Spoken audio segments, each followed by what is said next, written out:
Salut, c'est Pascal Picard, au Frères du Son, avec Pascal et la crémière juste derrière moi.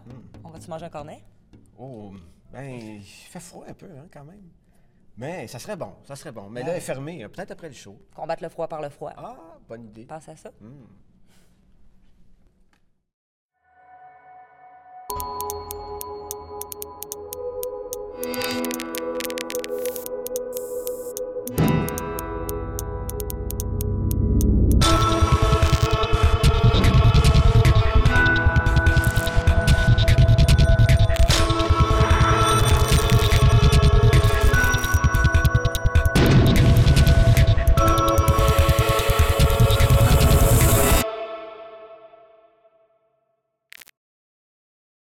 Pascal Picard, bienvenue à l'émission Les Frères du Son. C'est vraiment un plaisir de te recevoir.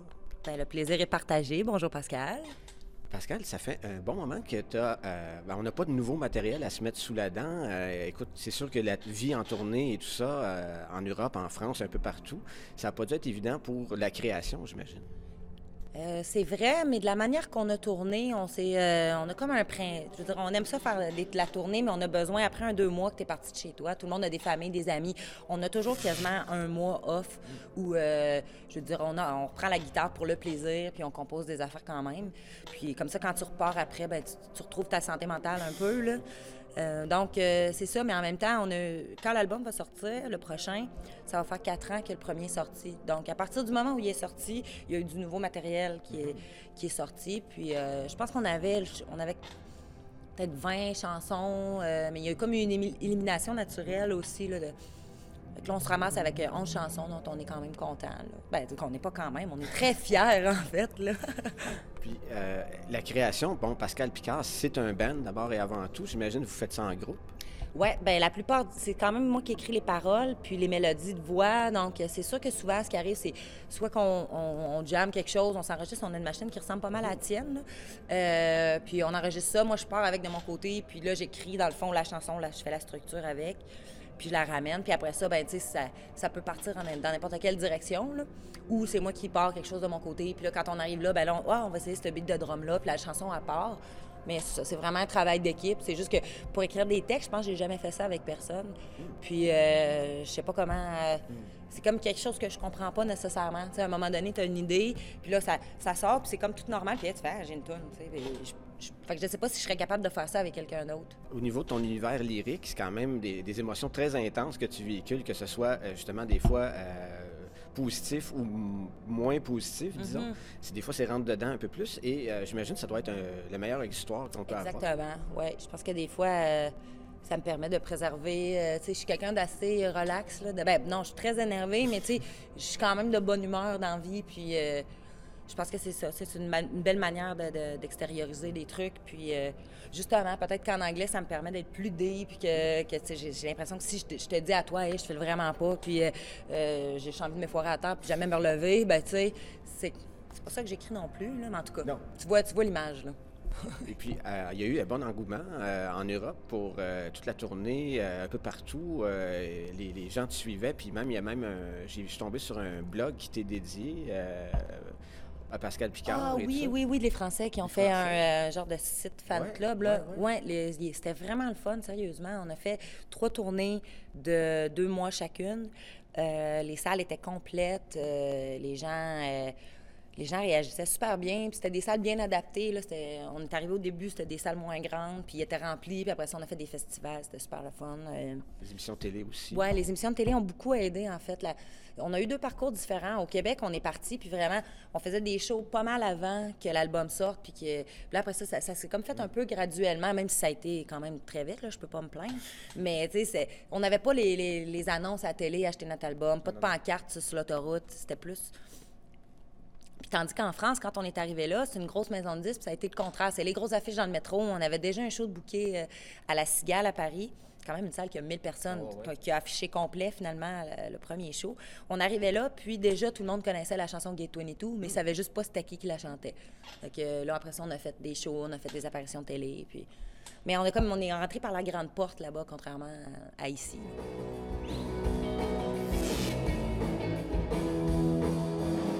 thought I saw your car, then I always look for it. I was wasn't really expecting you to show up at the liquor store door. I saw the village idiot you were having a fight with. I couldn't tell where he was going, running in the middle of the boulevard. British and peace signs in the air. But I got back in my car, let this chase begin. I'll count to 1,000 while you switch your head and listen when I know where you're hiding. The Beatles are gone. The Beatles are gone. The Beatles are gone.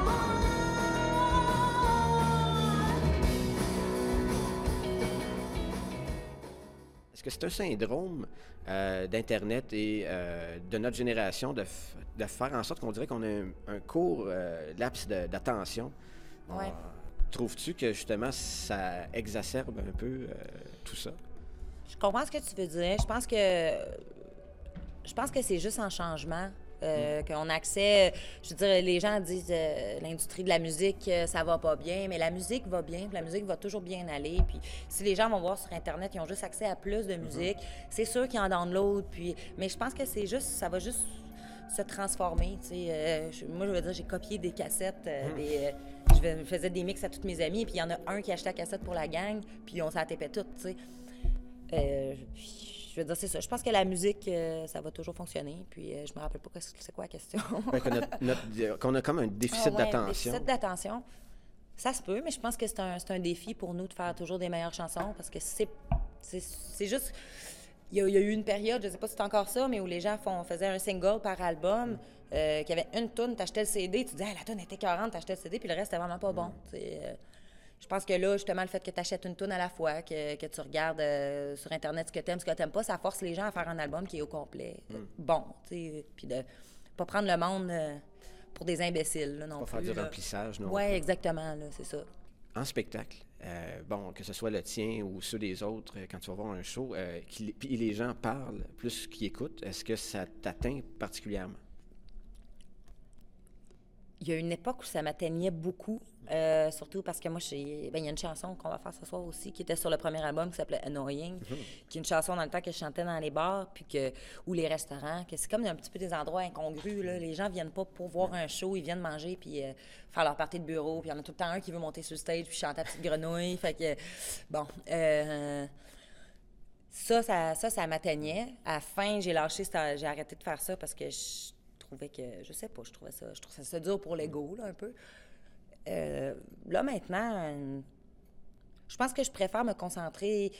C'est sûr que s'il y a une personne qui t'a eu dans la salle, même, tu sais, là, ça va vraiment m'atteindre, ou je vais puis il faut que tu essaies que ça t'atteigne pas, dans le fond. C'est pas tout le monde qui sont respectueux non plus, là. Mais c'est ça, je pense que j'essaie de focusser sur les gens qui trippent. Tu sais, souvent, dans un spectacle, premièrement, tu vois pas jusqu'au bout. Puis, c'est ça, fait que tu essaies de voir les visages qui ont l'air à tripper, puis je focus sur eux autres, je me dis, au pire, c'est ça. Puis avec le son dans les moniteurs, de toute façon, vous êtes un peu dans votre ta bulle, là, tu trippes avec le band. Puis quand c'est des autres shows, ben c'est sûr que c'est tannant le monde qui parle, puis en même temps, c'est vivre et laisser vivre, là, tu l'entends, puis je sais pas, j'ai pas... Et puis, au niveau de ta vie personnelle, es-tu quelqu'un de plutôt anxieuse ou généralement assez zen? Non, je suis très anxieuse. Ah Oui, absolument. OK. Je sais pas comment développer là-dessus, là, mais je me mets toujours, je suis quelqu'un qui se remet beaucoup en question. Être sûr j'ai mon système de valeurs à moi, puis mes priorités, puis je veux toujours agir j'essaie de m'améliorer à tous les jours, pas juste pour côté carrière, mais côté personnel aussi, avec les gens que je vois, apprendre à s'affirmer au travers de tout ça. C'est sûr que quand tu es à la télé, tu veux pas déplaire, il faut trouver un équilibre, tu sais, en pas déplaire pour rien, puis te respecter toi-même aussi. Souvent, la tribune est assez courte, dans le sens que c'est vite, vite, vite, puis on y va par là. Oui, exactement. Donc, on n'a pas nécessairement la chance... de dire exactement ce qu'on voulait. T'sais, c'est comme quand tu te chicanes avec quelqu'un dans une journée, puis t'es le soir chez vous, j'aurais dû dire ça, c'est un peu ça, ça arrive, là. Puis en même temps, c'est ça, d'apprendre à pas être trop... je suis quelqu'un de bien perfectionniste. C'est sûr que si je me revois à TV, là, je vois que j'ai fait une erreur de français, puis des affaires de même, là, mais c'est ça. Je pense que c'est... j'ai toujours été comme ça, puis que c'est quand même sain de se remettre en question. Donc, quand des fois tu ressens un trop plein d'émotions parce que, bon, il y a des choses qui nous atteignent et tout ça, est-ce qu'il y a un moyen que tu prends pour te recentrer? Que ce soit, je sais pas moi, autre que la musique, disons. Je pensais que t'allais dire autre que l'alcool. Ah, ben, ça peut être ça. Non, mais en fait, je suis vraiment hypersensible puis je pleure. C'est pas mal ça. Je laisse aller, je m'enferme quelque part, pas devant le monde, là. Mais tu vis tes émotions à plein. Oui, j'ai pas le choix. Là, j'en ai trop, là. Puis je suis quelqu'un de très, très intense en général. Fait que c'est ça, je vais brailler 20 minutes, puis après ça, ben tu sais, t'es calme, puis tu penses, c'est important de penser, ben en tout cas pour moi, c'est important de penser aux choses qui vont bien, puis d'essayer de rationaliser ça, là. Et puis, as-tu une place dans ta vie où aimerais-tu avoir du temps pour ça, un aspect de la spiritualité, que ce soit pas nécessairement de la religion, mais le yoga, la méditation, la relaxation? Ouais, j'ai fait du yoga un peu. Ça a été... j'ai de la misère avec ça. Puis je suis quelqu'un qui marche beaucoup. Je sais que c'est pas spirituel nécessairement, mais moi, ça me permet c'est des moments où je trouve que les journées passent vraiment vite, puis qu'on fait tout le temps plein d'affaires, puis qu'on se book toutes sortes de trucs, puis c'est rare qu'on prend le temps de réfléchir, fait que c'est pas pour... je marche environ 1 heure par jour, puis ça, c'est mon côté où je pense à ce qui est important, puis que je réfléchis beaucoup. Tu repenses à toi, finalement. À moi, mais aux autres aussi, ou à ce que, tu sais, c'est souvent là que j'arrive avec des idées ou des projets ou des trucs comme ça. Puis c'est sûr que côté religion, j'ai de la misère à m'identifier là-dedans, j'ai à me reconnaître là-dedans. Il y a des bonnes valeurs un peu partout, mais... Ben exact, c'est des bonnes valeurs, c'est ça, mais il y a un côté dans lequel je peux pas... mais je pense que je suis pas capable non plus de laisser aller assez ou de... Je suis quelqu'un d'assez contrôlant, je pense. Non, mais pas avec les autres, Non, mais mais avec tu sais, toi-même. j'ai mon univers, j'ai comme besoin, puis je pense que je suis pas capable ça serait peut-être une résolution, là, d'apprendre à faire confiance à autre chose qu'à moi-même. Je sais pas comment l'expliquer, de me dire, il y a vraiment quelque chose qui se passe. Je suis plus quelqu'un de pragmatique qui se dit, bon, ben, on meurt, c'est fini, tu sais. Puis pendant que tu es là, chaque matin, essaie de faire la plus belle journée, tu sais, la meilleure journée, être bonne pour ton entourage, toi-même. Les catacores Toltec, un peu, dans un sens. Je sais pas si tu connais tout Ouais, je pense que c'est ça, je pourrais pas te résumer. Non, là, non, mais non. J'ai Moi non lu plus. ça, puis tu sais, c'est ça, il y a du bon dans tout. Puis faut que tu prennes... Moi, c'est comme ça que je le fais. Mais peut-être qu'avec l'âge et la maturité, l'expérience, j'apprendrai à m'ouvrir davantage. Pascal, ce fut très, écoute, enrichissant, je dirais. Merci beaucoup d'avoir pris le temps. Caroline, c'est moi qui te remercie. C'était super le fun. Je me suis sentie très à l'aise. Ah, tant mieux.